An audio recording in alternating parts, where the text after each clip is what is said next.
ఇచ్చి లవ్ చేసిర్రు ఇద్దరు. 8 సంవత్సరాల నుంచి లవ్ చేసిర్రు. ఫిబ్రవరిలో పెళ్లి చేసుకుంటా అని నా కొడుకు అన్నాడు. అన్న తర్వాత ఆమె నాకు ఇష్టం లేదు, నేను ఇంకొకరిని చూసుకున్నా, నువ్వు నాకు ఇష్టం లేదు అన్నది. ఆయన 2 నెలలు ఎంబడబడ్డాడు. 2 నెలలు ఎంబడబడుతుంటే అది ఏం చేసింది, నాకు వద్దు, నువ్వు వద్దు, నాకు వద్దు అని చెప్పేసి అంటే వీడే బతలాడిండామని.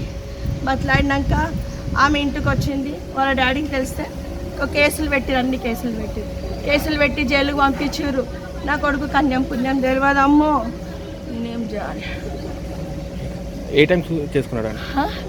మార్నింగ్ 10:30 11:15కి అంతే. షాప్కి పోయి ఇట్లా వచ్చింది అంతే. నేను నాతో మాట్లాడిండు.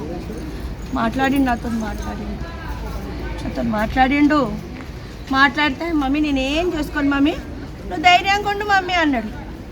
సరేలే అని చెప్పేసి అన్నా. దుకాణం పోయినా, ఇంటికి వచ్చినాక డోర్ కొట్టినా, మమ్మీ నేను ఏం చేసుకోను, నువ్వు ధైర్యంగా ఉండు, నువ్వు దుకాణానికి వెళ్ళిపో, నీ పని నువ్వు చేసుకో అన్నాడు.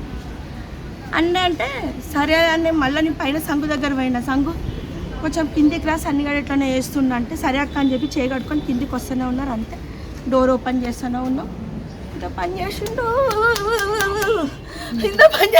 కొడుకు.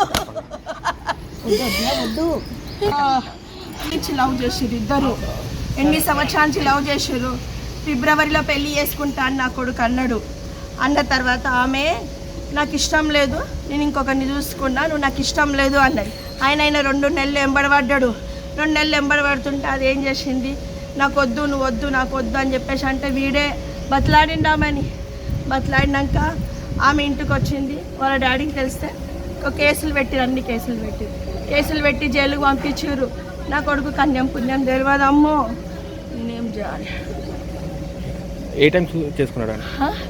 మార్నింగ్ 10:30 11:15కి అంతే. షాప్కి పోయి ఇట్లా వచ్చింది అంతే. నేను నాతో మాట్లాడిండు.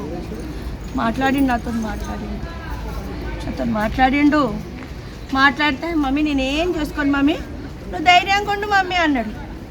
సరేలే అని చెప్పేసి అన్నా. దుకాణం పోయినా, ఇంటికి వచ్చినాక డోర్ కొట్టినా, మమ్మీ నేను ఏం చేసుకోను, నువ్వు ధైర్యంగా ఉండు, నువ్వు దుకాణానికి వెళ్ళిపో, నీ పని నువ్వు చేసుకో అన్నాడు. అంటే సరే అని మళ్ళీ నేను పైన సంగు దగ్గర పోయినా. సంగు కొంచెం కిందికి రాసి అన్ని గడ ఎట్లనే వేస్తున్నా అంటే సరే అక్క అని చెప్పి చేయగట్టుకొని కిందికి వస్తూనే ఉన్నారు. అంతే డోర్ ఓపెన్ చేస్తూనే ఉన్నాం. ఇంత పని చేసిండు